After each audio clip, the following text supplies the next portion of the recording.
Prabhuji, please unmute yourself.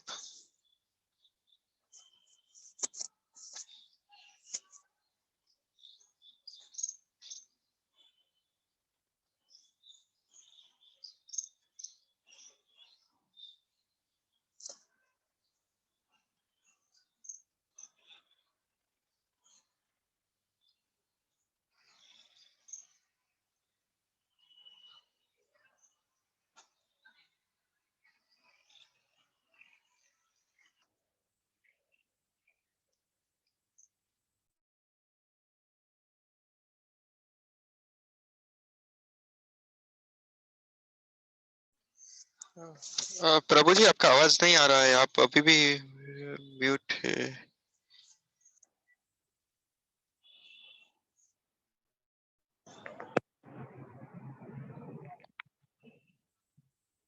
Prabhu ji please वापस बोलिए अगर मेरा कुछ ईयरफोन में तकलीफ हो तो।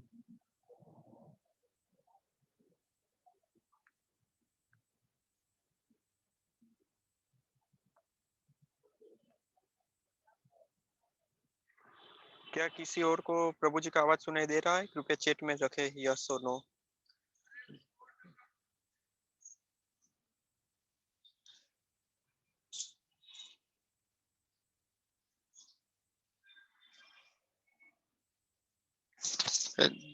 जी नहीं प्रभु जी, आप बोल रहे हैं, एक्सप्रेशन दिखाई दे रहे हैं, लेकिन आवाज नहीं आ रहा है। आप एक काम कीजिए प्रभु जी, वापस मीटिंग लेफ्ट करके वापस ज्वाइन कीजिए, अगर उससे हो सके तो।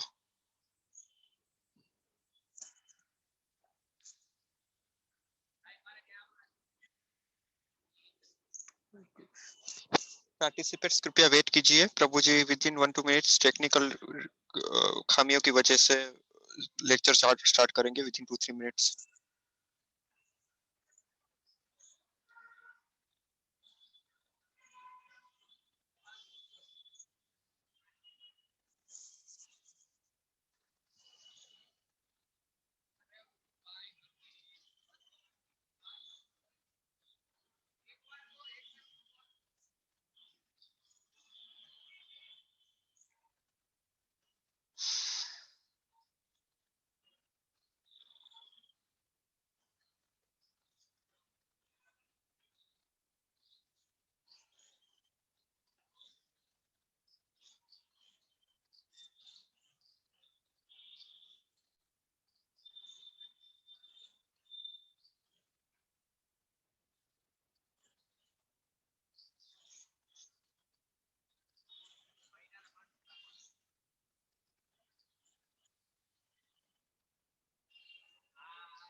हरे कृष्णा। यस प्रभु जी, अब ये सत्य, ये आपके उस आईडी से आवाज आ रहा है, आपके आईफोन वाले से।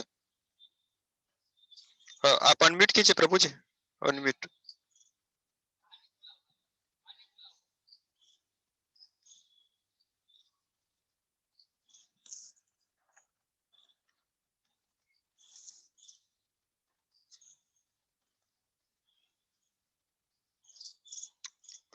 हरे कृष्णा प्रभु जी, आपको अपना जो मोबाइल है उसको अनम्यूट कीजिए, वहां से आवाज आएगा। मोबाइल को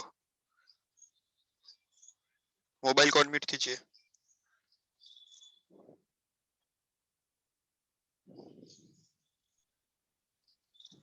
नहीं, हम प्रॉब्लम ये हो रही है कि मेरे कंप्यूटर में कुछ सेटिंग में गड़बड़ हो गया है शायद, यस। तो इसलिए वो यहाँ जो हेडफोन दिखाई दे रहा है, जाने क्या बात आ गई है इसमें। तो हेडफोन आना नहीं चाहिए, वो एक्चुअली वो हेडफोन पे आप प्रभु माइक्रोफोन। जी, आप उस पे हेडफोन पे क्लिक कीजिए और फिर ज्वाइन ऑडियो पे जाइए। हेड ऑडियो पे तो हमने किया है, audio head join device audio option आएगा, उस पे जाइए। वो हेडफोन पे क्लिक करके 2 ऑप्शन आएंगे। No, Prabhu. I think it is you have to select the.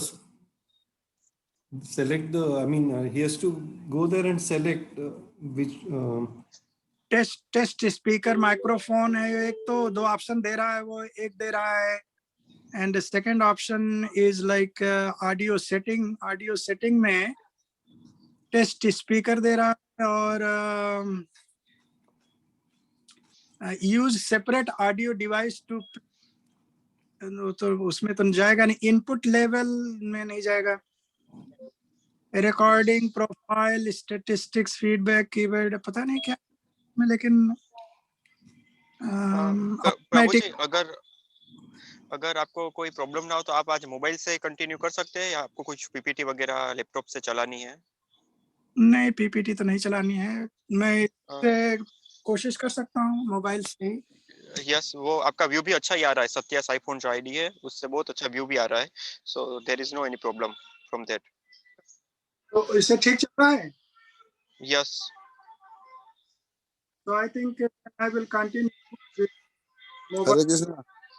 Yes, और फिर हरे कृष्णा मदन लाल जी, तो मैं फिर बाद में इसको अपना रिजॉल्व करूंगा, अभी फिर इसी से कंटिन्यू कर देते हैं, अगर ठीक ठाक है, सब ठीक दिखाई दे रहा है तो कोई हर्ज नहीं है फिर।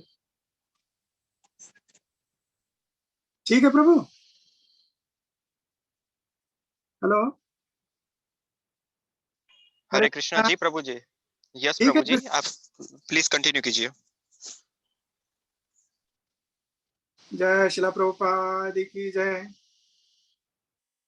ओम अज्ञानतिमिरिन्दास्य ज्ञानाञ्जनशलाकया चक्षुरुन्मिलितमेन तस्मै श्रीगुरवे नमः।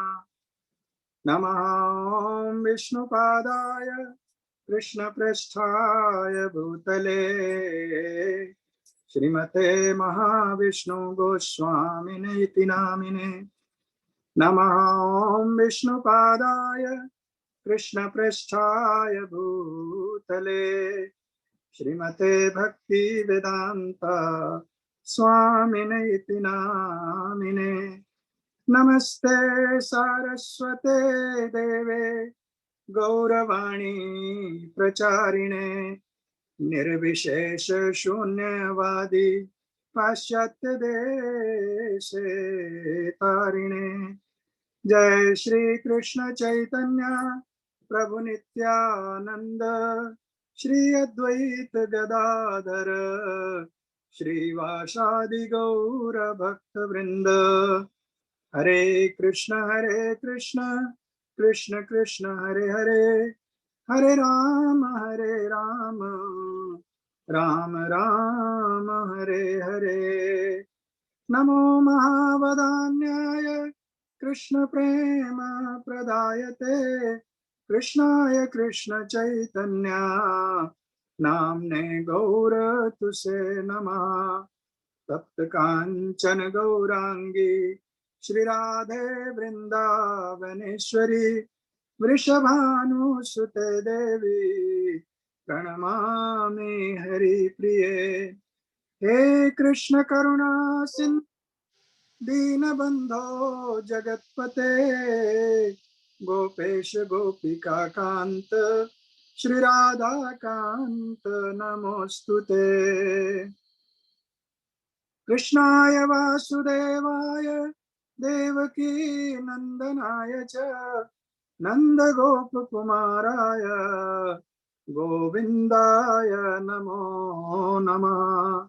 नमः पंकजनाभाय नमः पंकजमालिने नमः पंकजनेत्राय नमस्ते पंकजांग्रे।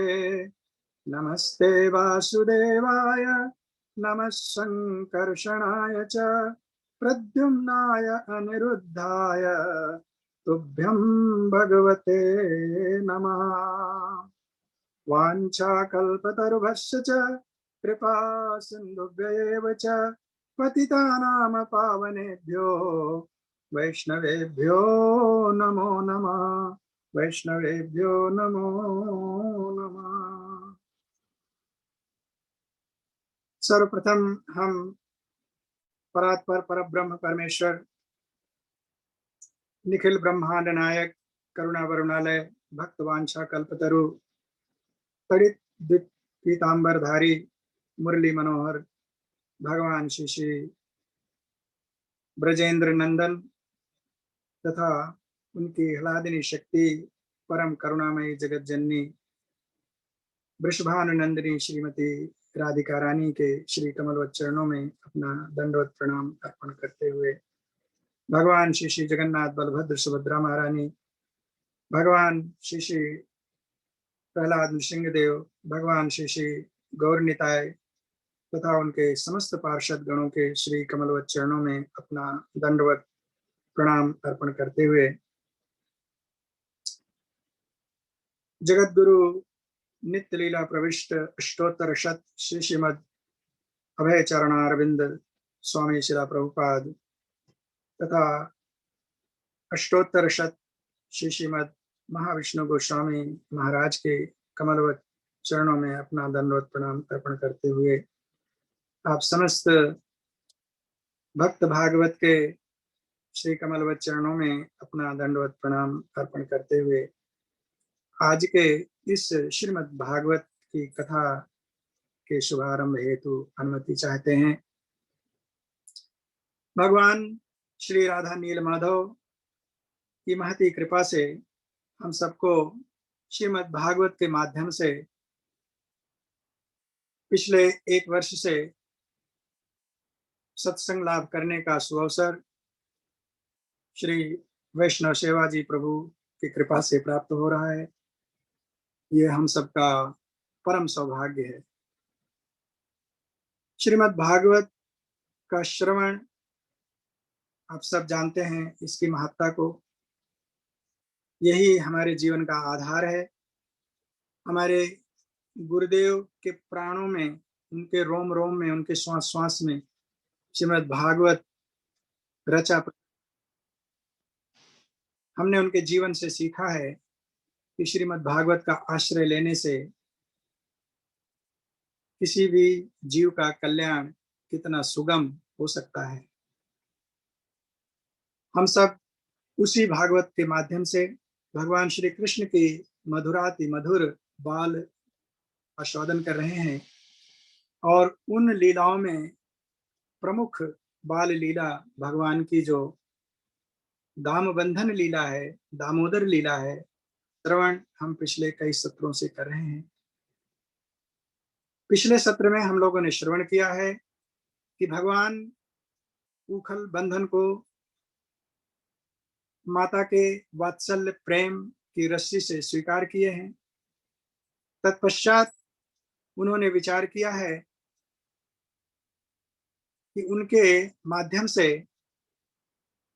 श्री नारद जी की महिमा का उद्घाटन होना चाहिए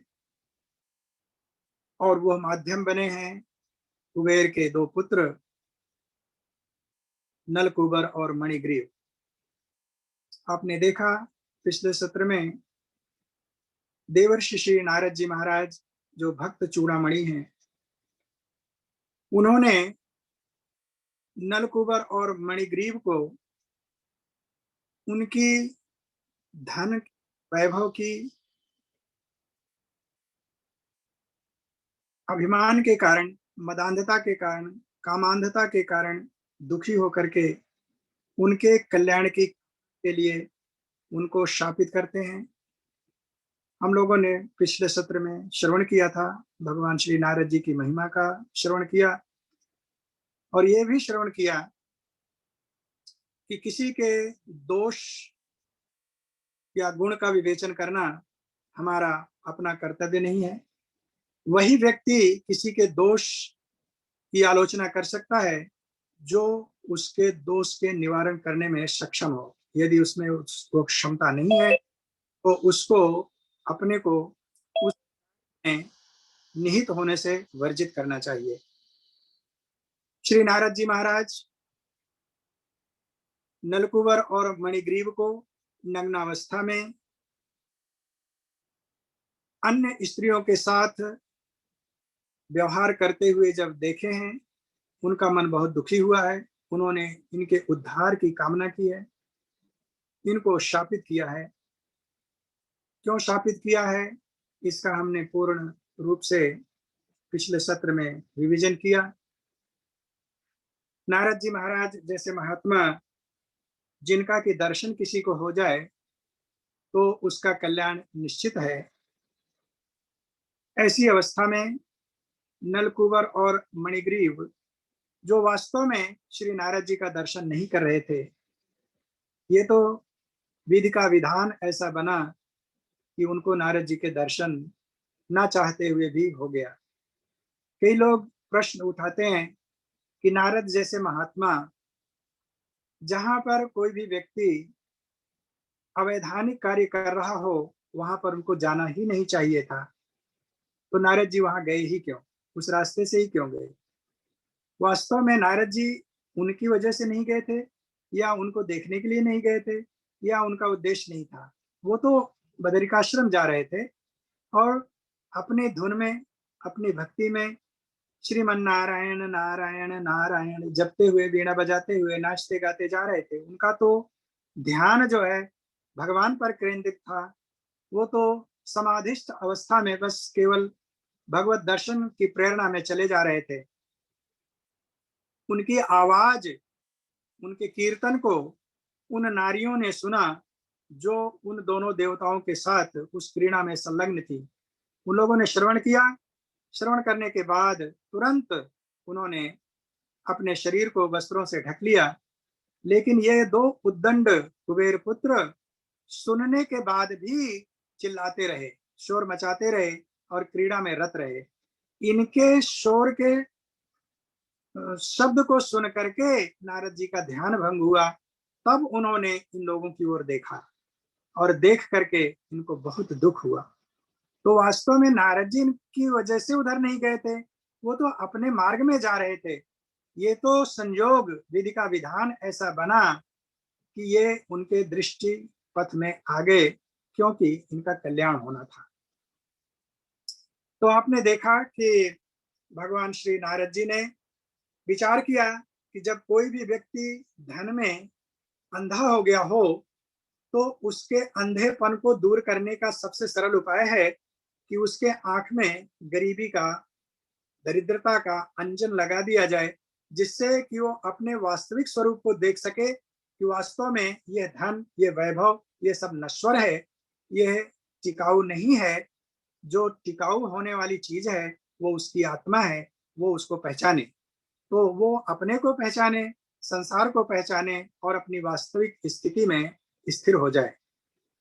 तो उस चीज का विचार करते हुए अब हम आगे की कथा प्रारंभ करते हैं कि श्री नारद जी महाराज ने क्या किया और इसके बाद भगवान ने क्या किया। भगवान, इसके पहले कथा आ चुकी है कि भगवान ने यमलार्जुन का उद्धार कर दिया। तो परीक्षित महाराज जी ने प्रश्न किया था कि भगवान, उनको ये श्राप ही क्यों मिला था जिसके कारण उनको ये वृक्ष योनि प्राप्त हुई। तो ये कथा जो है पृष्ठ में सुनाई गई, क्यों उनको श्राप मिला, और उस श्राप के बाद अब भगवान आगे उनका जब उद्धार करेंगे तो वो दोनों देव प्रकट होंगे और भगवान की बहुत ही दिव्य स्तुति करेंगे। तो हम प्रयास करेंगे कि उस स्थिति को कुछ आगे की ओर ले चलें और देखते हैं कि कहाँ तक हम पहुंचते हैं। तो श्री नारद जी कहते हैं कि अतः हर अर्हता स्थावरताम स्याताम न एवं यथा पुनः स्मृति स्यात् महत् प्रसादेन तत्रपि मत् अनुग्रहात् वासुदेवस्य सानिध्यं लब्ध्वा दीक्षरत्से वृत्तेश्वरलोकतां भूयो लब्ध भक्ति भविष्यता। श्री नारद जी महाराज कहते हैं, अतः धनांध लोग उपचारा करिहो आज उक्ति अनुसारा वृक्षयो निकहु योग्य अचारा नंगे रही नहीं नंग विचारा। तो श्री नारद जी महाराज ने विचार किया कि जो धन से अंधे लोग हैं इनका आज मैं उपचार करूंगा। तो उनकी स्थिति क्या थी? धन में अंधे थे, नग्न अवस्था में थे, ना उनको अपनी सुध थी, ना उनको अपने आसपास के वातावरण की कोई सुध थी, कोई स्मरण था, कोई उनके चित्त में इस तरह का ध्यान नहीं था। तो इस तरह का ध्यान किसको नहीं होता है? नारद जी ने विचार किया कि जब ये यही चाहते हैं, इसी स्थिति में रहना चाहते हैं, तो इनको ऐसी स्थिति प्रदान की जाए। और वो स्थिति क्या है? वृक्ष योनि कहूं योग्य आचारा। ये जिस तरह का आचार कर रहे हैं, जिस तरह का व्यवहार कर रहे हैं कि नग्न है, फिर भी इनको नहीं पता है कि ये नंगे हैं।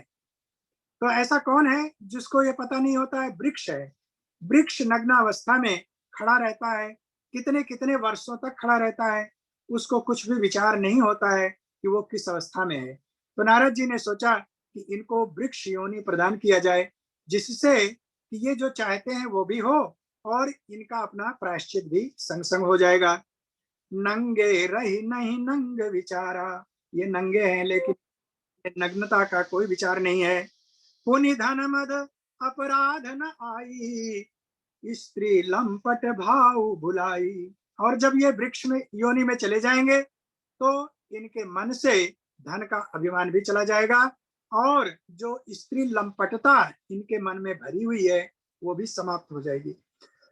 तो वास्तव में श्री नारद जी महाराज ने इनके इन तमाम दुर्गुणों को दूर करने का एक सुयोग्य उपाय निकाला।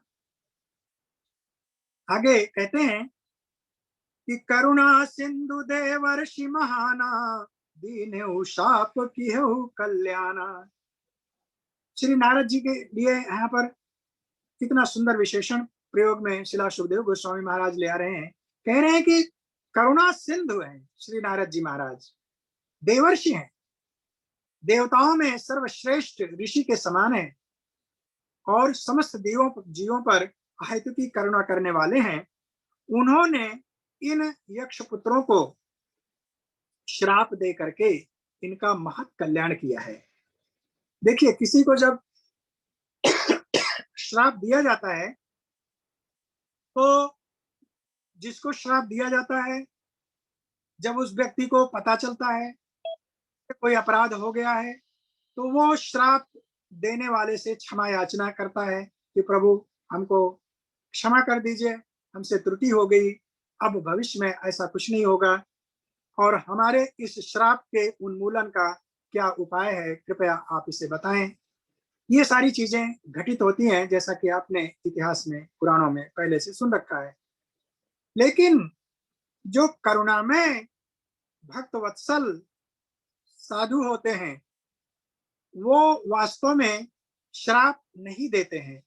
नारद जी ने यहाँ पर श्राप नहीं दिया। अगर श्राप दिए होते तो वो क्रुद्ध होकर के वहां से चले गए होते, फिर ये देव पुत्र उनसे प्रार्थना किए होते, लेकिन ऐसा नहीं हुआ।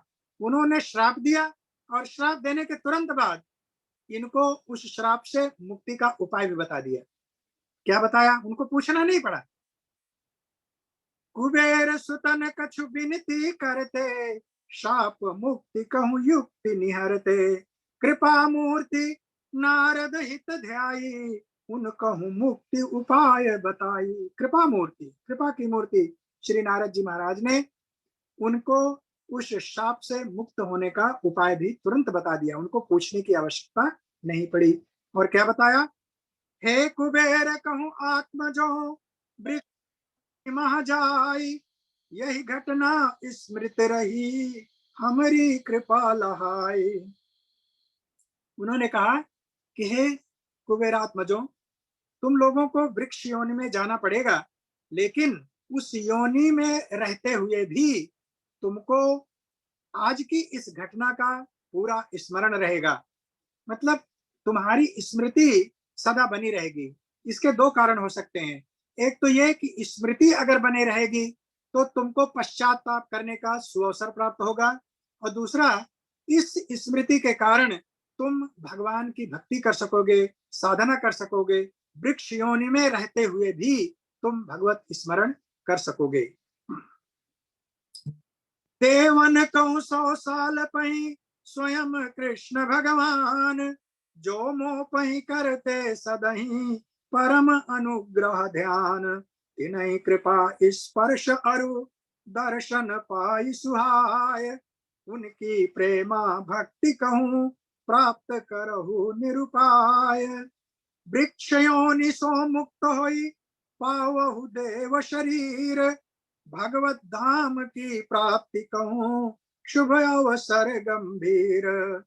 यही विधि धन मदांध प्रति नारद कहूँ उपदेश, ऊंचे स्वर सो गान करी जन मंगल उद्देश्य। श्री नारद जी महाराज ने कहा कि हे देवपुत्रों, तुमको देवताओं के दिन की गणना के हिसाब से 100 वर्ष तक वृक्ष योनि में रहना पड़ेगा। तो मृत्यु लोक का के 6 महीने देवलोक के 1 दिन के बराबर होते हैं, यानी 12 घंटे हम लोगों का देवताओं का 6 महीने 6 मास के बराबर होता है। तो 100 वर्ष देवताओं के इस धरती के 36,000 वर्ष होते हैं। तो यानी मणिग्रीव और नलकूबर 36,000 वर्ष तक वृक्ष योनि में नंद मावा जी के आंगन में यानी उस ब्रजमंडल में विराजमान रहे।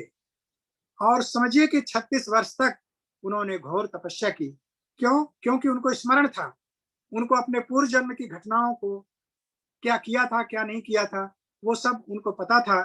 तो ऐसी स्थिति में उन्होंने अपने पश्चाताप का पूर्ण रूप से प्रतिपादन किया और उसको करते हुए वो अपना 36 वर्ष बिताए हैं।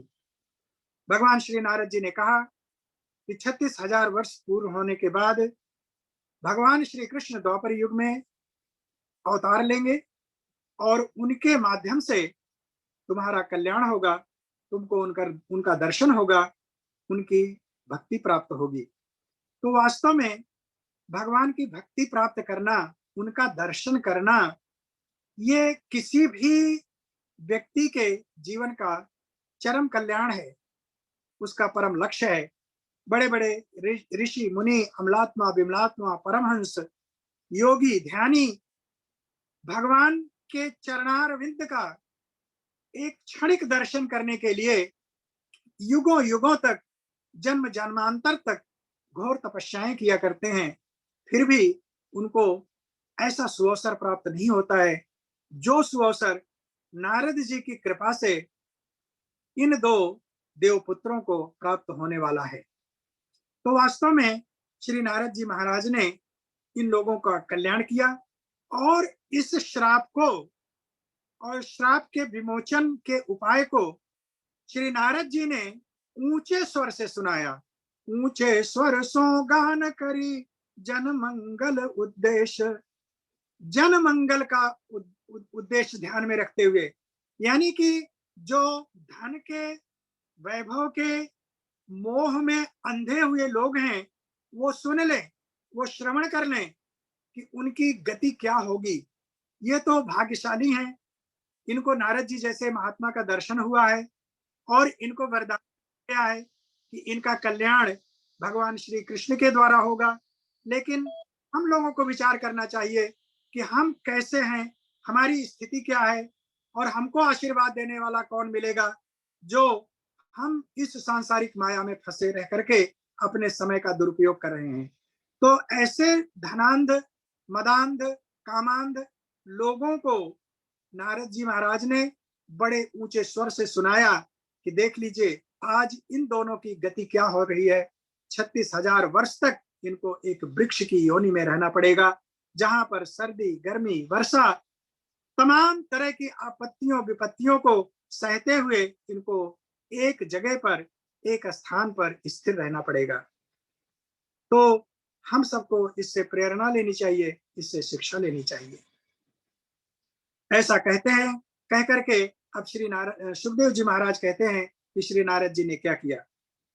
एवं युक्त सदेवर्षि गतः नारायण आश्रमं, नलकूबर मणिग्रीवौ आसुतः यमलार्जुनौ, ऋषे भागवत मुख्यस्य सत्यं कर्तुं वचा हरि, जगाम शनकैः तत्र यत्र आस्तां यमलार्जुनौ देवर्षि मे प्रियतमः यत् इमौ धनद आत्मजौ तत् तथा साधयिष्यामि यत् गीतं तत् महात्मना इति अंतरेण अर्जुनयोः कृष्णः तु यमयोः ययौ आत्मनिर्वेशमात्रेण तिर्यक्कतं उलूखलम्। श्रील सुखदेव गोस्वामी महाराज कह रहे हैं, अस कहि श्री नारद गयहु बदरी आश्रम ओरी नलकुबर मणिग्रीव दो धरहु वृक्ष तन घोरी। इस प्रकार से आशीर्वाद दे करके या कह लीजिए शाप दे करके श्री नारद जी महाराज भगवान श्री नर नारायण के दर्शन के लिए बदरिकाश्रम चले गए और ये दोनों नलकुबर और मणिग्रीव वृक्ष योनि को प्राप्त होकर के वृंदावन में आ गए। अब यहाँ से भगवान की जो लीला चल रही थी, जिसका पृष्ठभाग में ये कथा कही गई, अब वहां पर हम पुनः वृंदावन चलते हैं, जहां पर भगवान श्री कृष्ण मैया के प्रेम बंधन में बंधे हुए विचार कर रहे हैं कि अब उनको क्या करना है। ब्रज महानंद भवन मा गयहु दो उत्पन्न यमलार्जुन कहूँ नाम सो भई ख्याति संपन्न परम संत नारद देवर्षि तिन कहूँ बचन सत्य उत्कर्षि बाल कृष्ण उखल कहूँ खींचत चलहु जहाँ यमलार्जुन रीझत। जब मैया कन्हैया को उखल में बांध करके निश्चिंत हो जाती है कि अब हमारा लाला नटखटपन थोड़ी देर के लिए बंद करके रखेगा।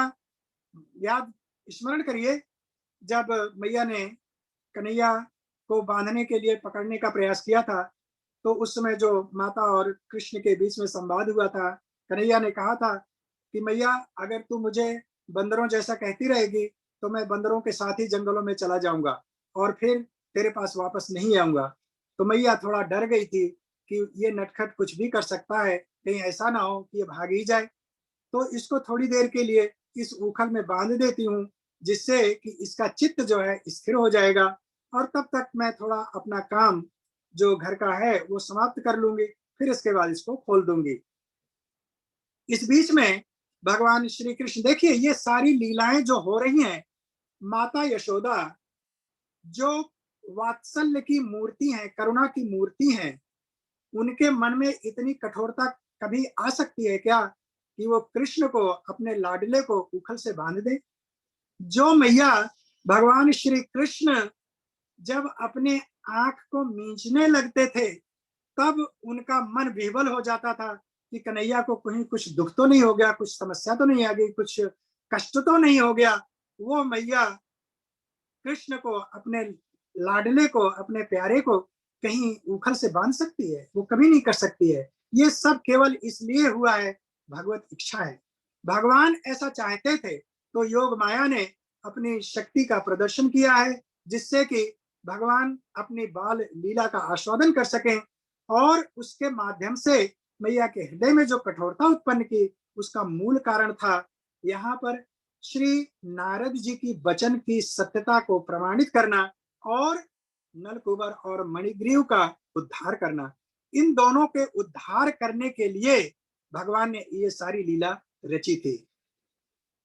तो अब जब भगवान ने देखा कि मैया घर चली गई है, वो तो दिखाई नहीं देती और कोई यहाँ पर है नहीं, तो अब मैं अपनी दूसरी बाल लीला को प्रारंभ करता हूं। तो क्या दूसरी बाल लीला हुई? अब कन्हैया अपने उस उखल को धीरे धीरे खिसकाते हुए उस यमलार्जुन की ओर चलते हैं। यहाँ पर शिला जीव गोस्वामी प्रभुपाद ने गोपाल चंपू में बहुत सुंदर वर्णन किया है कि भगवान कौतुकी लीला करते हुए एकदम से खींचते हुए नहीं चले जा रहे हैं। क्यों? क्योंकि उनके इर्द गिर्द बहुत सारे ग्वाल बाल, उनके सखा इकट्ठे हैं और कन्हैया को उस स्थिति में देख करके हंस भी रहे हैं, दुखी भी हो रहे हैं, रो भी रहे हैं। अब कन्हैया चूंकि प्रसन्न है इस समय, तो सारे बालक भी प्रसन्न हैं। तो वो धीरे धीरे मटकते हुए, नाचते हुए, कूदते हुए उस उखल को खींचते हुए ले जा रहे हैं कि जिससे बालक हंसते रहें, कौतुक करते रहें। उनके कौतुक करने से अन्य लोगों का मन, यानी माता यशोदा का मन और अन्य गोपियों का मन, अन्य गोपों का मन इनकी ओर आएगा ही नहीं। सभी लोग सोचेंगे कि कन्हैया खेल रहा है, सारे बच्चे हंस रहे हैं, इसलिए कोई चिंता की बात नहीं है। तो भगवान जो है कौतुकी ढंग से उस उखल को खींचते हुए यमलार्जुन के पास ले जाते हैं। अब वहां पर जब जाते हैं तो फिर विचार करने लगते हैं। क्या विचार करते हैं कि परम संत नारद देवर्षि तिन कहूं वचन सत्य उत्कर्षि, बाल कृष्ण उखल कहूं खींचत, चले हूं जहां यमलार्जुन रीझत, श्री भगवान सोचत मन माही, ये दो कुबेर सुत आही। अब भगवान उखल को खींचते हुए उन दोनों वृक्षों के पास तो ले गए, लेकिन वहां पर जाकर के फिर विचार करने लगते हैं, ओहो ये दोनों तो कुबेर के पुत्र हैं। अब कुबेर का पुत्र कहने का उनका तात्पर्य क्या है, उसको आगे बता रहे हैं कि जिन कहूं धन कुल मदहि अपारा, इन सो का संबंध हमारा। भगवान कह रहे हैं कि इन दोनों कुबेरात्मजों को अपने धन का, अपने कुल का इतना मद है। जब ऐसे मदांध व्यक्ति हैं ये, तो इनसे हमारा क्या संबंध है। यानी भगवान उसी से संबंध बना के रखना चाहते हैं या रखते हैं जो निष्किंचन हो, जो अपने धन में, अपने मान में, अपने अभिमान में, अपने कुल में, अपने रूप में, इसमें अभिमानी रहता हो, इसमें देहाभिमान में डूबा हुआ रहता हो, तो भगवान श्री कृष्ण उसके नजदीक नहीं जाते हैं, उससे संबंध बना के नहीं रखते हैं। उसी से संबंध उनका होता है जो पूर्ण रूप से इनकी प्रेमा भक्ति में इनके शरणागत हो और इन पर आश्रित हो। तो भगवान यहाँ कह रहे हैं कि जब ये दोनों इस तरह के व्यक्ति हैं तो इनसे हमारा क्या संबंध, हम यहाँ पर क्यों जाएं। लेकिन फिर विचार करते हैं, किंतु देवर्षि नारद मोहि प्यारे, करहूं पूर्ति तिन इच्छित सारे, हे राजन यह भेद निराला, संत कृपा काटहि भव ब्याला। इस पूरे प्रकरण में हम लोगों ने बार बार यह श्रवण किया है और पूरे श्रीमद् भागवत से, समस्त पुराणों से हमको ये ज्ञान बार बार श्रीला सुखदेव गोस्वामी प्रदान कर रहे हैं कि भगवान से भी ज्यादा उनके भक्त की कृपा भक्तों पर चाहिए। किसी भी साधक को भगवान की यदि कृपा प्राप्त करनी है तो उनके भक्त की कृपा प्राप्त करनी चाहिए। देखिए, भक्त की यदि कृपा नहीं होती तो आज भगवान इन दोनों देवताओं को इस वृक्ष योनि से मुक्त करने में हिचकिचाए होते।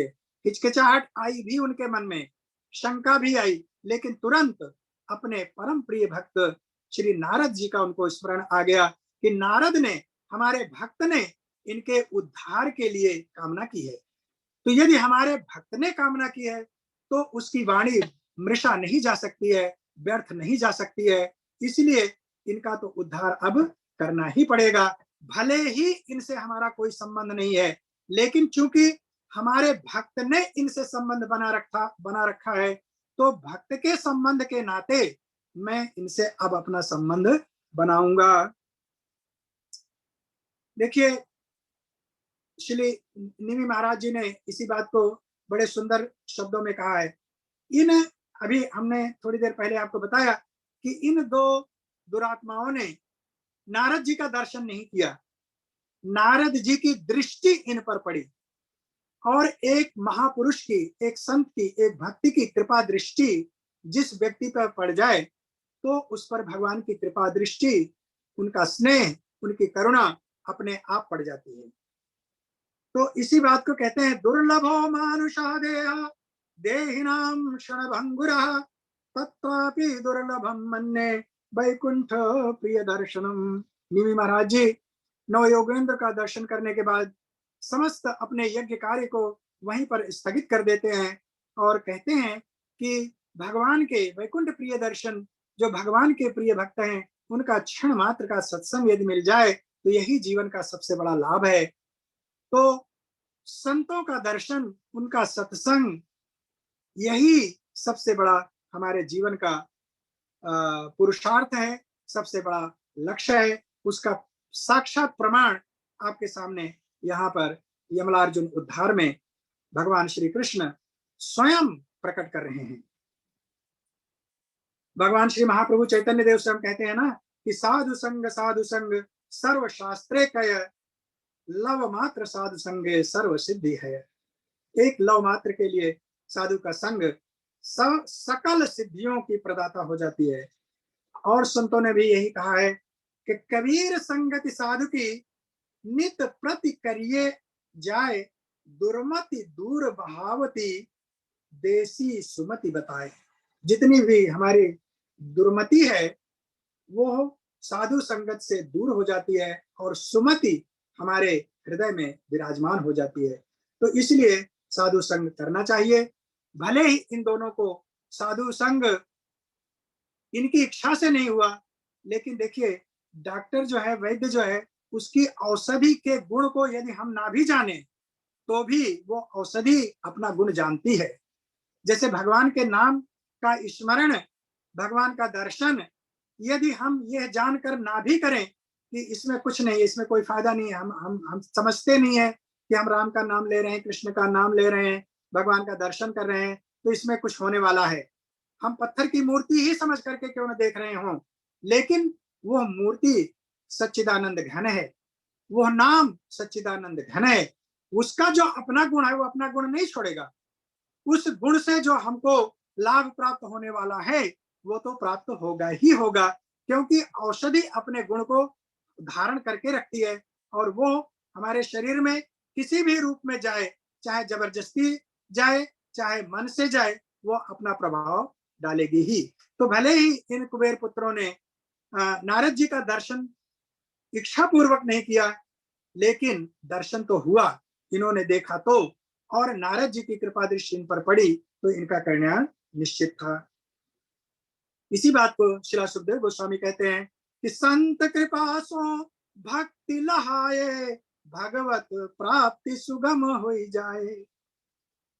देखिए सुखदेव गोस्वामी कह रहे हैं कि संतों की यदि कृपा हो जाए, भक्तों की यदि कृपा हो जाए तो भगवान की प्राप्ति का मार्ग अत्यंत सुगम हो जाता है, सरलतम हो जाता है। अस कही दो अर्जुन तरु बीचे, प्रविशो कृष्ण उखली खींचे। ऐसा विचार करके भगवान श्री कृष्ण अब उन दोनों यमलार्जुन वृक्षों के बीच से निकल गए। स्वयं तो निकल गए, लेकिन अब वो उखली जो टेढ़ी बंधी हुई थी, उखल जो है बीच से बांधा गया था, तो बीच से बंधने के कारण उसके दोनों हिस्से जो है अब वो फैले हुए थे, और वो जब कृष्ण निकल गए तो उखली जाकर के बीच में फंस गई। अब जैसे दोनों तरफ से जब फंस गई तो वे तो निकस गए वही पारा, अटकी उखली टेढ़ी प्रकारा। उखली जो है टेढ़ी होकर के दोनों वृक्षों के बीच में फंस गई। अब क्या हुआ?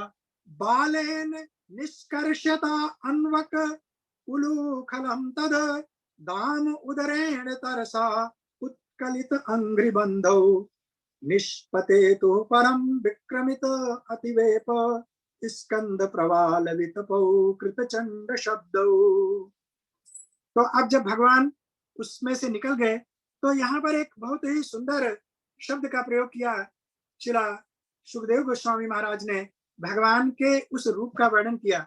उन्होंने कहा बालेन, बालक कहकर के भगवान को संबोधित किया।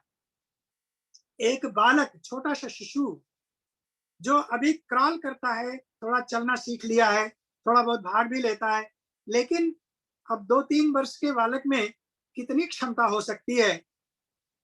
लेकिन वो कह रहे हैं बालक उस पेड़ के बीच से निकल गया और उखली रह गई।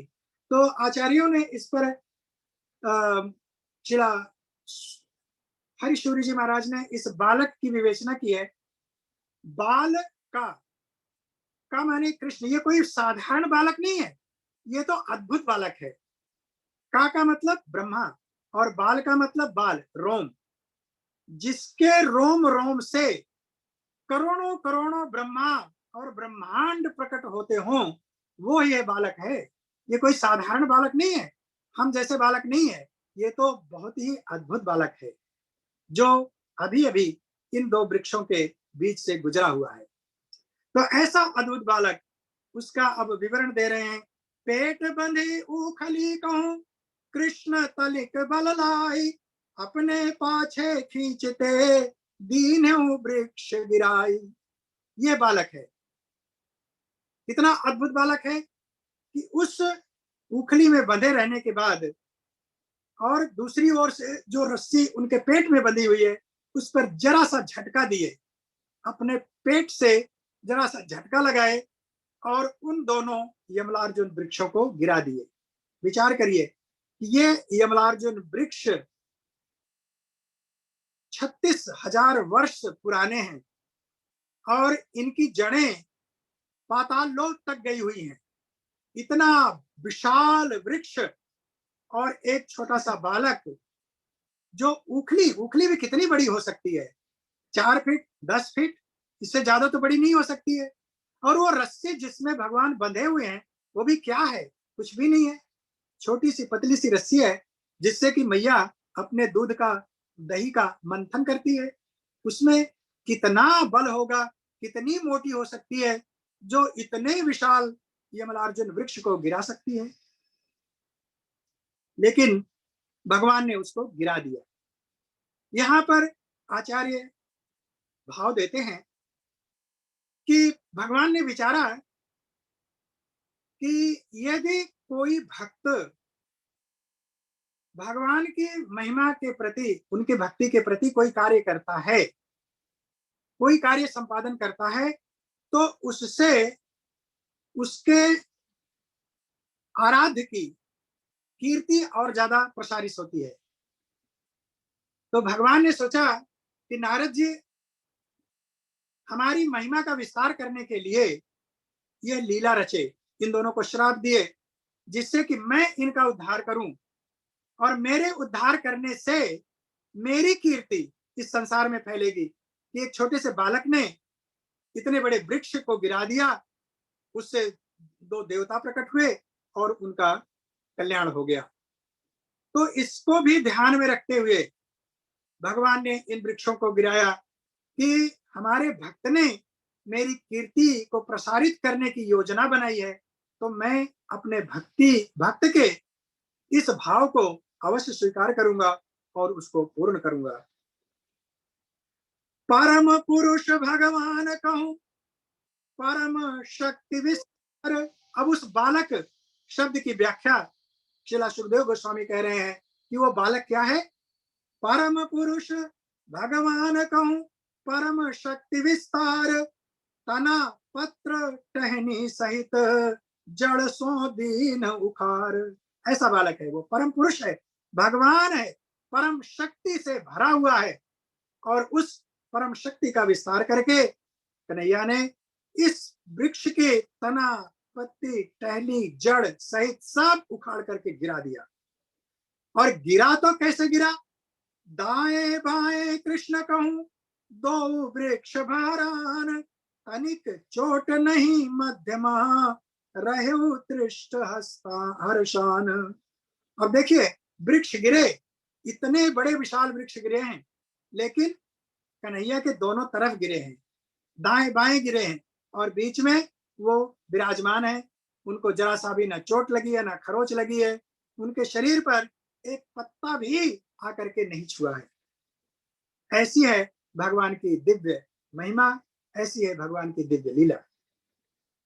आगे सुखदेव गोस्वामी कहते हैं, तत्र श्रिया परमया ककुभा स्फुरन्तौ, सिद्धौ उपेत्य कुजयोः युजात वेदाः, कृष्णं प्रणम्य शिरसा अखिल लोकनाथं, बद्ध अंजलि विरजसौ इदमं पूजितौ स्म।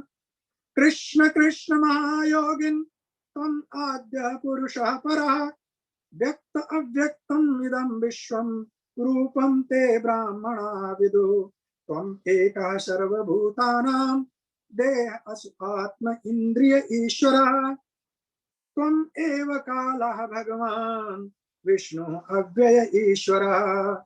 त्वं महान् प्रकृति सूक्ष्म रजः सत्त्वतमः मयि त्वम् एव पुरुषः अध्यक्षः सर्वक्षेत्र विकारवित्। श्रीला सुखदेव गोस्वामी आगे वर्णन करते हैं, तत्पश्चात तहि वृक्षसो प्रकट्यहु दोई सुजान सिद्ध पुरुष तेजस्वी दमकत अगिन समान जिन सौंदर्य की ज्योतिषो चौं दिस भा उजियार अखिलेश्वर श्री कृष्ण ढिंग आयहु विनय सुचार।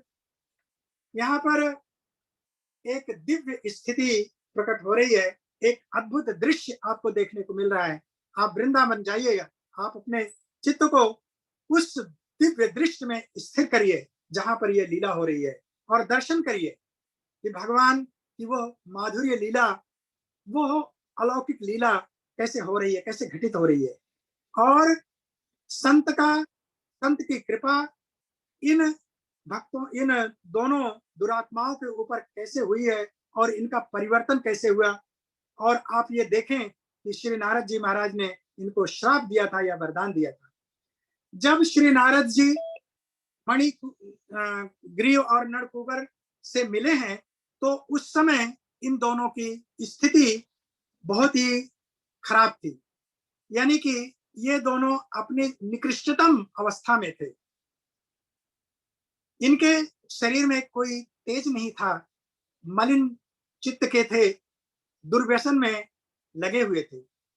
लेकिन एक साधु की कृपा हुई और इन्होंने उसका पश्चाताप किया, तपस्या किया।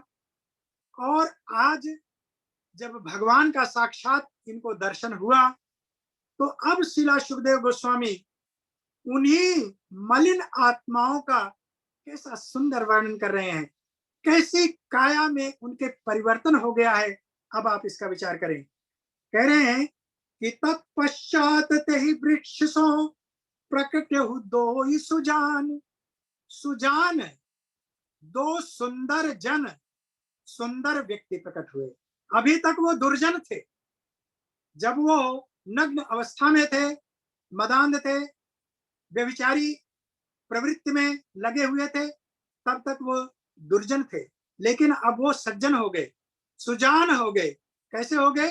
भगवत कृपा प्राप्त हो गई, भक्त कृपा प्राप्त हो गई। पहले भक्त कृपा प्राप्त हुई, तत्पश्चात भगवत कृपा प्राप्त हुई।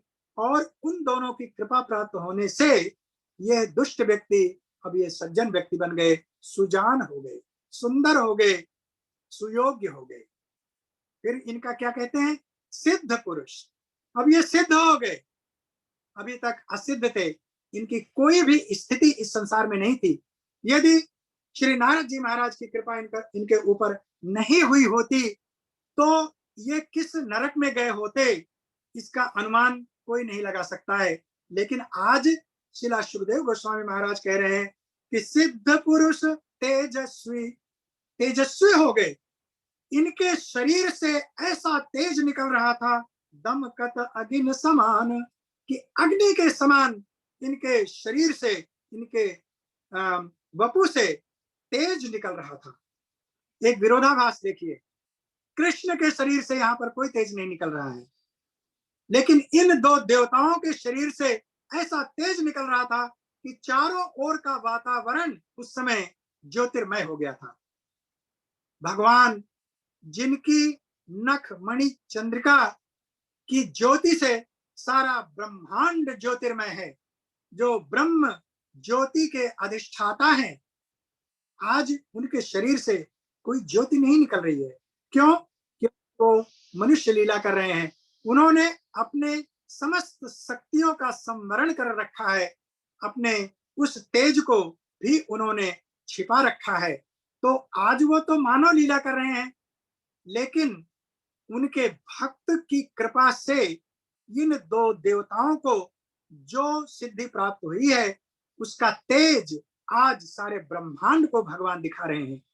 भगवान ये जताना चाहते हैं, ये बताना चाहते हैं कि हमारे भक्त के आश्रय में जो आ जाता है वो इसी तरह से देदीप्यमान हो जाता है, हो जाता है, तेजोमय हो जाता है। जिन सौंदर्य भी बता रहे हैं, उनकी सुंदरता देखिए कितना सौंदर्य हो गया। क्या हुआ कि ज्योतिषों चौं दिशि भा उजियार, इतने सुंदर लगने लगे कि उनकी सुंदरता की ज्योति से चारों दिशाएं ज्योतिर्मय हो गई। अखिलेश्वर श्री कृष्ण रंग आयहु विनय सुचार, अब सुचार हो गए, उनका आचरण, उनका व्यवहार सुंदर हो गया। और अब वो अपने उस सुंदर आचरण से, उस सुंदर व्यवहार से भगवान श्री कृष्ण के निकट आते हैं। तिनहि पदाम्बुज शेष धरि किहु प्रणाम सुहाय, हाथ जोड़ी पावन हृदय स्तुति किहु रिझाई। अब वो दोनों देवता भगवान श्री कृष्ण के चरणारविंद पर अपना दंडवत प्रणाम करते हैं और हाथ जोड़ करके भगवान श्री कृष्ण की स्तुति करते हैं। क्या कहते हैं? हे कृष्ण आप कहूं योग शक्ति अचिंत्य, आदि पुरुष सर्वोच्च हो, कारण कहूं कारण नित्य। दोनों देवता कह रहे हैं, देखिए जब कभी व्यक्ति व्यग्रता में हो, जल्दबाजी में हो, अकुलाहट में हो, तो भगवान का नाम कई बार लेने लगता है। जैसे यहाँ पर दोनों यमरार्जुन जो अब देव रूप में विराजमान हो चुके हैं, कह रहे हैं हे कृष्ण हे कृष्ण, हे प्रभु आप की योग शक्ति अचिंत्य है, आप आदि पुरुष हैं, सर्वोच्च हैं और समस्त कारणों के कारण हैं, सर्व कारण कारणम। आपने इसका बहुत बार श्रवण कर चुके हैं। ईश्वर सच्चित आनंद विग्रह, अनादिर आदिर गोविंद, सर्व कारण कारणम। तो इस तरह से ये देवपुत्र भी, जिनकी बुद्धि अब स्वच्छ हो चुकी है, निर्मल हो चुकी है, समस्त ज्ञान जिनके ऊपर प्रकट हो चुका है, वो कह रहे हैं कि हे प्रभु आप सर्व कारण कारण हैं। आप निकट पर दूर हो, भौतिक जग सो पार, जानहि विद्वान सर्वम खल विदम ब्रह्म वेद आचार। हे प्रभु आप ही इस ब्रह्मांड में किसी भी जीव के सबसे निकट हो और आप ही सबसे दूर हो। दोनों विरोधाभास केवल भगवान की अचिंत शक्ति में ही हो सकती है, केवल भगवान में ही यह लागू हो सकती है, जो एक ही साथ दोनों अघटन घटन पटीयसी को कर सकते हैं। देवता कह रहे हैं कि प्रभु आप सबसे निकट हो। कैसे निकट हो? परमात्मा रूप में आप हर एक जीवात्मा के शरीर में, हृदय में निवास करते हो। तो आपसे निकट तो यह शरीर भी नहीं है किसी व्यक्ति के साथ। यह शरीर, यह वपु जिसमें हम देहात्म भाव रखते हैं और जिसके पालन पोषण में हम अपना हित अनहित सब कुछ भूल जाते हैं और जाने नाना प्रकार के अकर्म विकर्म करते रहते हैं, वो शरीर भी उतना नजदीक हमसे नहीं है जितना आप हैं। तो वो शरीर क्या है? वास्तव में शरीर के अंदर आत्मा, और आत्मा भी शरीर के उतना नजदीक नहीं है जितना परमात्मा है, क्योंकि आत्मा परमात्मा दोनों एक वृक्ष की दो डालियों पर बैठे हुए हैं। और ये शरीर, ये आत्मा क्या कर रहा है, किस तरह का भोग कर रहा है, उसकी वो केवल लेखा जोखा कर रहे हैं। तो ये देवदूत कह रहे हैं, ये दो देवपुत्र कह रहे हैं कि आप प्रभु सबसे निकट हो और सबसे दूर हो, क्योंकि आप अधोक्षज हो। आप किसी भी व्यक्ति की भौतिक इंद्रियों से देखे नहीं जा सकते हो। आप सदा सर्वदा सर्वव्याप्त कण कण में निवास करते हुए भी गोलोक वृंदावन धाम में निवास करते हो। तो इसलिए चूंकि हम आपको अपनी भौतिक इंद्रियों से देख नहीं सकते हैं, तो आप सबसे दूर भी हो और इस भौतिक जगत से पार हो। भौतिक जगत में रहते हुए भी आप यहाँ पर नहीं हो। यही है अचिंत भेदाभेद। भगवान एक समय में सब कुछ हैं और एक समय में कुछ भी नहीं है। एक समय में हमारे साथ है, एक समय में हमारे साथ नहीं है। एक समय में सब कुछ करते हैं, एक समय में कुछ भी नहीं करते हैं।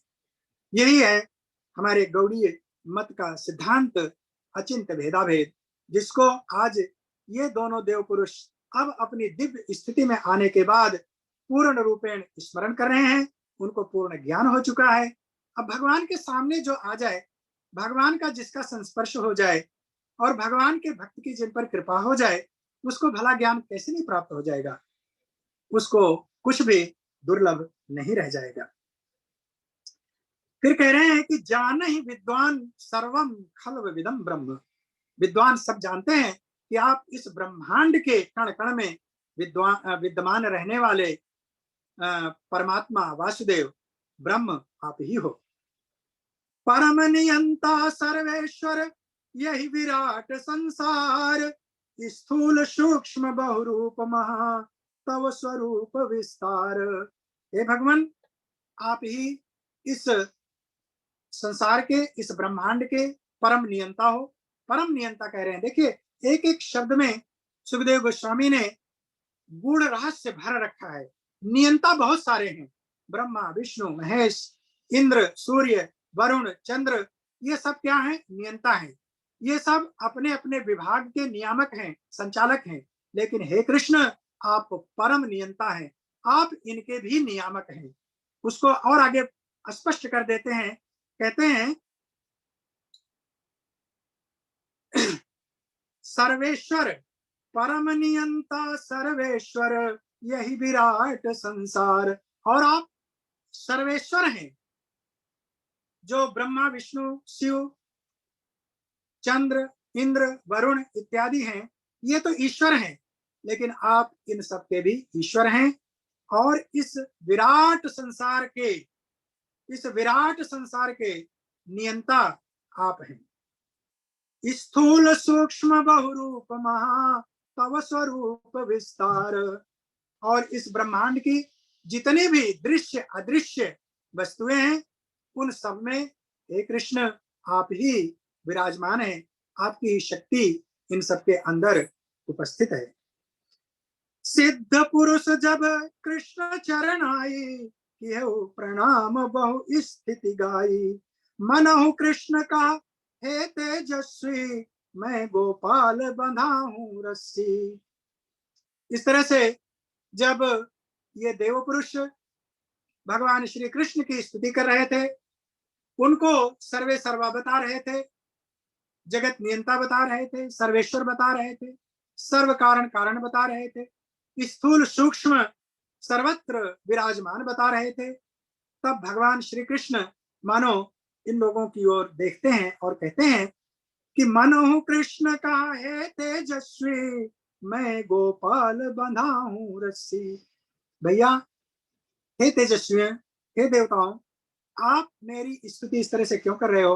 आप मुझे इस ब्रह्मांड का नायक क्यों बता रहे हो? मैं तो देखो तुम्हारे सामने एक छोटा सा बालक हूं और मैं तो रस्सी से बंधा हुआ हूं। भला मैं आप लोगों के लिए क्या कर सकता हूं? और जो स्वयं बंधा हुआ हो वो किसी का उद्धार कैसे कर सकता है? तो मैंने आप लोगों के लिए कुछ नहीं किया है। संत लोग कहते हैं ना कि बद्धो मुक्तिर न दास्यति। जो स्वयं बंधन में हो वो दूसरे को बंधन मुक्त कैसे कर सकता है? इस पर एक दृष्टांत आता है कि एक यजमान जो भगवान की भक्ति में सदा स्थिर रहता था, कथा भागवत सुना करता था, उसने बार बार सुना था कि भागवत कथा श्रवण से महाराज परीक्षित का कल्याण हो गया था, धुंधुकारी का कल्याण हो गया था, वैराग्य और ज्ञान का कल्याण हो गया था, और अन्यान्य बहुत सारे महापुरुषों का भागवत कथा श्रवण से कल्याण हो गया था। तो उसने विचार किया कि मैं भी क्यों न कथा सुनूं और मेरा भी कल्याण हो जाए। तो उन्होंने अपने पुरोहित से निवेदन किया कि भगवान, मैंने ये सुना हुआ है कि भागवत कथा श्रवण करने से जीव का उद्धार हो जाता है, तो आप मेरा उद्धार करिए। तो पुरोहित जी ने कहा कि ठीक है, मैं सप्ताह पारायण करूंगा और तुम्हारा कल्याण हो जाएगा। तो उन्होंने भागवत सप्ताह किया और सप्ताह करते करते सप्ताह खत्म भी हो गया, लेकिन उस यजमान को ये कभी मन में बात नहीं आई कि उसके हृदय में कोई परिवर्तन हुआ हो। वो अभी भी यही सोचता रहा कि वो जिस स्थिति में था वैसे ही है। ना तो उसके मन से देहात्म बुद्धि गई, ना सांसारिक बुद्धि गई, ना माया का मोह गया, ना परिवार का मोह गया। तो इस कथा के श्रवण से उसको कोई लाभ नहीं हुआ। मन में बड़ा चिंतित हुआ कि वास्तव में क्या कथा श्रवण से कोई लाभ होता भी है। तो वो एक संत पुरुष के पास गया। देखिए, पुरोहित जो होते हैं वो कर्मकांडी होते हैं, ध्यान रखिएगा, थोड़ा अंतर है इसमें।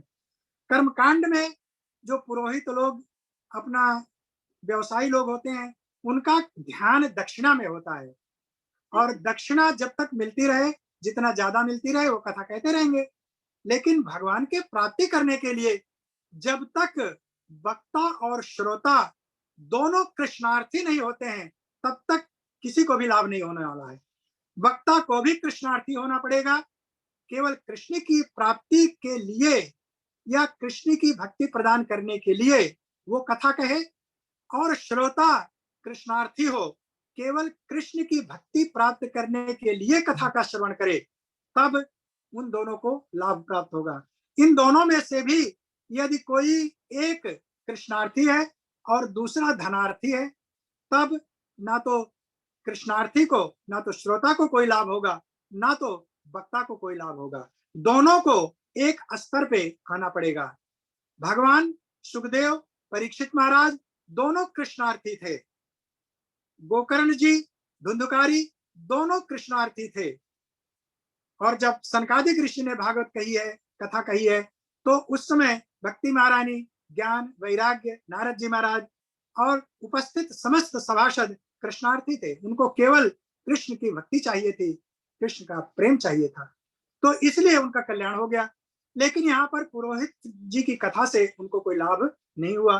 तब वो एक दूसरे महाभागवत की शरण में गए और उन्होंने उनसे निवेदन किया कि भगवान, एक सप्ताह तक मैंने कथा सुनी, लेकिन मेरे चित्त में कोई परिवर्तन नहीं हुआ, इसका क्या कारण है? तो संत ने कहा कि कल आप अपने पुरोहित जी को साथ में लेकर के आइएगा, तो मैं इसका निराकरण करूंगा। दूसरे दिन जजमान अपने पुरोहित जी को लेकर के संत के पास गए। संत ने 2 रस्सियां मंगवाई और दोनों के हाथ पांव, पूरा शरीर अच्छी तरह से अलग अलग बांध दिया। बांधने के बाद उस पुरोहित से कहा कि आप महाराज अपने यजमान का बंधन खोल दीजिए। पुरोहित ने कहा, महाराज मैं तो खुद ही चारों तरफ से बंधा हुआ हूं, ना तो मेरा हाथ खाली है, ना तो मेरा पैर खाली है, तो मैं यजमान के बंधन को कैसे खोल सकता हूं? फिर उस संत ने यजमान से कहा कि आप अपने पुरोहित जी का बंधन खोल दीजिए। तो यजमान ने कहा कि महाराज वही स्थिति तो हमारी भी है, मेरे भी हाथ पांव सब कुछ बंधे हुए हैं, मैं इनका बंधन कैसे खोल सकता हूं? तब उस संत ने कहा कि जब तक आप दोनों ही बंधन में बंधे हुए हो, तो किसी एक दूसरे का कल्याण कैसे कर सकते हो? जब तक कोई भी व्यक्ति स्वयं मुक्त स्थिति में ना हो, बंधन मुक्त ना हो, भगवत परायण ना हो, तब तक वो किसी दूसरे का कल्याण नहीं कर सकता है, दूसरे को मुक्त नहीं कर सकता है। यहाँ पर श्री नारद जी महाराज एक मुक्तात्मा है, तो वो किसी के दोष का विवेचन भी कर सकते हैं और उसके दोष को देखने के बाद उसका निराकरण भी कर सकते हैं। क्यों? क्योंकि उनके हृदय में सदा सर्वदा कृष्ण भक्ति विराजमान है, वो कृष्णार्थी हैं और उस कृष्ण के अर्थ को अन्य व्यक्तियों को भी प्रदान करना चाहते हैं। करुणा है, दया है, मुक्त है, इसलिए वो दूसरे को मुक्त कर सकते हैं।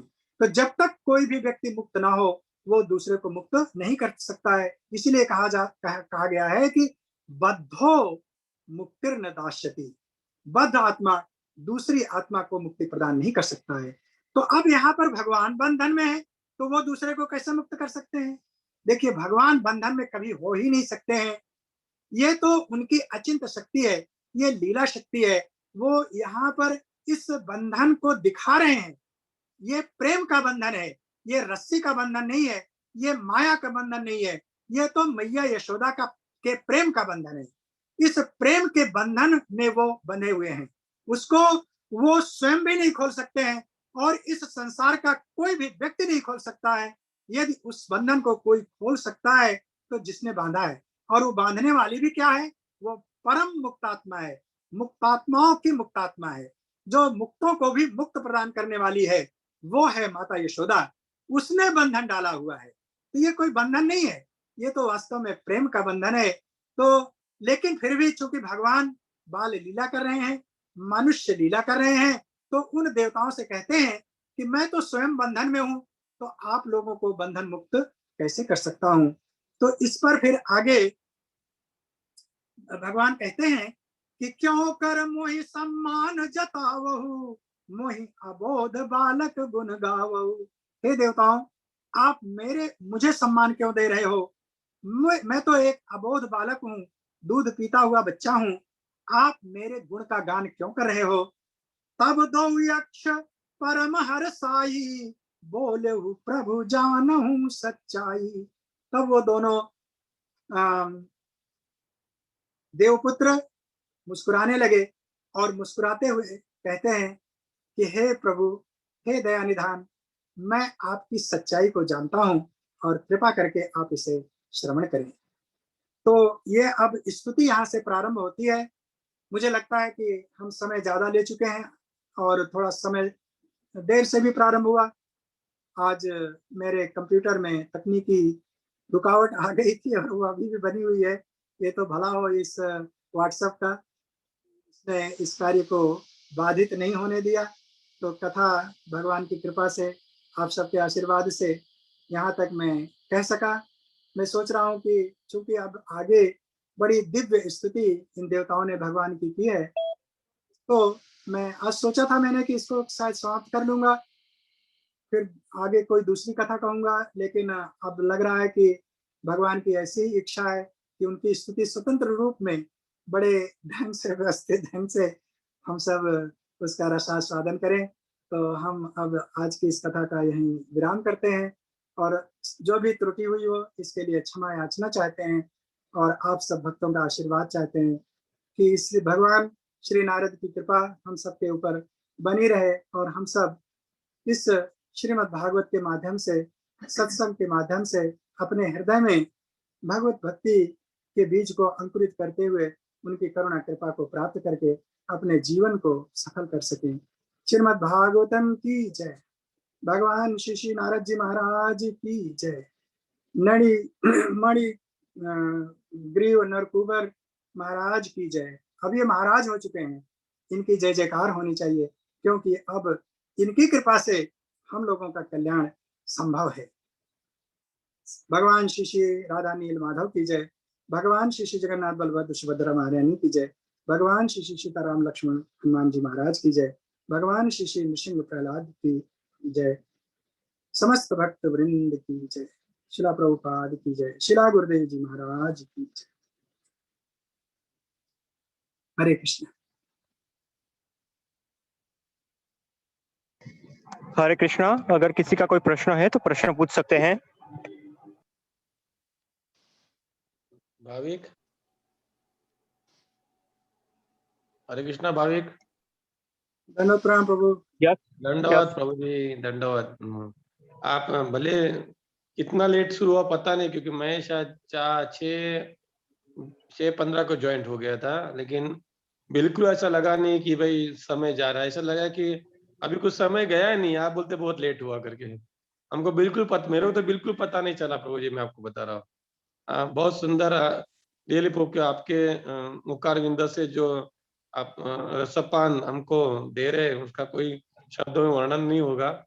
और बहुत ही बढ़िया आपने, और विशेषता है कि आप लीलाओं के साथ सभी लीलाओं को, भगवान की सभी लीलाओं को जो कथा है उसको आप गुरु साधु शास्त्र के साथ जोड़ देते हैं, और साथ में बहुत सारे उदाहरण शास्त्रों में से, इतिहास में से और प्रैक्टिकल उदाहरण, इनका आप बहुत सुंदर जोड़ करते हैं प्रभु जी। तो शब्दों में क्या, मेरे को बिल्कुल फील नहीं हुआ। मैं आप बोले तब मैं घड़ियाल देखा कि इधर 7:20 हुए, तो कोई समय का कुछ ये है ही नहीं, क्योंकि आप जो जिस समय को हमको दे रहे, कृष्ण ही समय है, उसको हम दे रहे, तो दूसरा समय क्या काम का है। आज कृष्ण को कृष्ण के समय में लगा रहे, तो कोई चिंता नहीं है, उसमें कोई विषय कोई और किसका ही कोई ऑब्जेक्शन नहीं है। ऐसे ही जल्दी, और मैं तो भगवान से प्रार्थना कर रहा हूँ कि कभी ये कोरोना खत्म हो जाए, और किधर नहीं खत्म चलेगा, बोला अमेरिका से खत्म होना चाहिए, तभी आप वहां से निकल सकते हैं। हमारा इंडिया का खत्म होना मतलब नहीं, अमेरिका से खत्म होना चाहिए।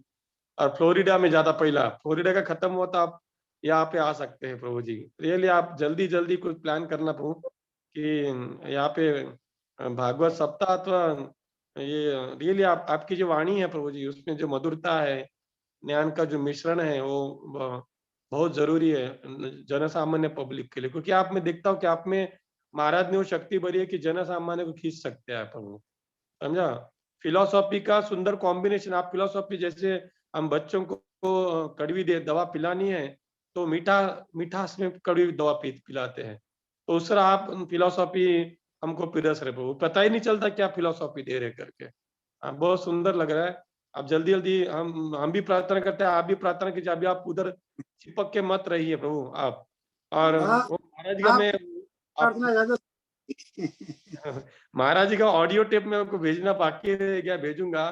और जुना लेक्चर का है, उसमें आपके बारे में बोल रहे हैं कि बस अभी इनको निकलना है करके, बहुत जुना है, आपको निकलना है प्रभु। और खास करके ये श्री श्री राधानी माधव धाम की सेवा में जुड़ जाना। आप जैसा आप उस दिन सुना होगा, मैं उस दिन भी बोला, महाराज की तिरुपति दिन भी आप ज्वाइन थे, और उस दिन भी बोला, क्योंकि अभी यहाँ पे बहुत ही एक्टिविटी बहुत स्पीड से बढ़ रही है प्रभु। कल ही मैं गोपाल महाराज जी को मिलके आया, परम पूज्य गोपाल महाराज जी को मिला मैं कल।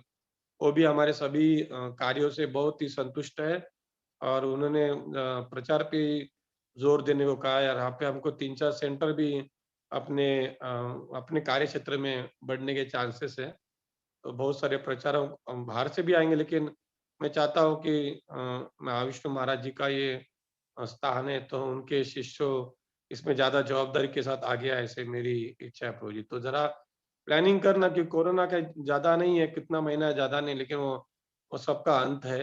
तो आप इस सेवा में आपके सब देखिए, आप कर सकते हैं, इसके लिए मैं विनंती अभी से कर रहा हूँ प्रभु जी, क्योंकि यहाँ पे बहुत ही स्कोप है, विशाल स्कोप है प्रभु जी। बहुत बहुत धन्यवाद प्रभु जी, धन्यवाद। हरे कृष्णा प्रभु जी, बस। हरे कृष्णा। तो अब हम ये लेक्चर की पूर्णाहुति की तरफ आगे बढ़ते हैं। तो मैं इस्कॉन मंदिर राजकोट के प्रमुख श्री वैष्णव सेवा प्रभु जी की तरफ से सर्वेश्वर प्रभु जी का खूब खूब धन्यवाद करना चाहता हूँ, जिन्होंने दामोदर लीला भाग 7 पे इतना सुंदर लेक्चर दिया। और प्रभु जी फिर आगे भी हमको इसी लीला का आस्वादन कराने वाले हैं, उनको इस बात की उन्होंने आज खातरी कर दी है। तो फिर से प्रभु जी से दामोदर लीला पार्ट 8 में वापस मुलाकात होगी। तब तक के लिए सबको हरे कृष्ण। हरे कृष्ण। वांछा कल्पतरुभ्यश्च कृपा सिन्धुभ्यश्च पतितानां पावनेभ्यो वैष्णवेभ्यो नमो नमः।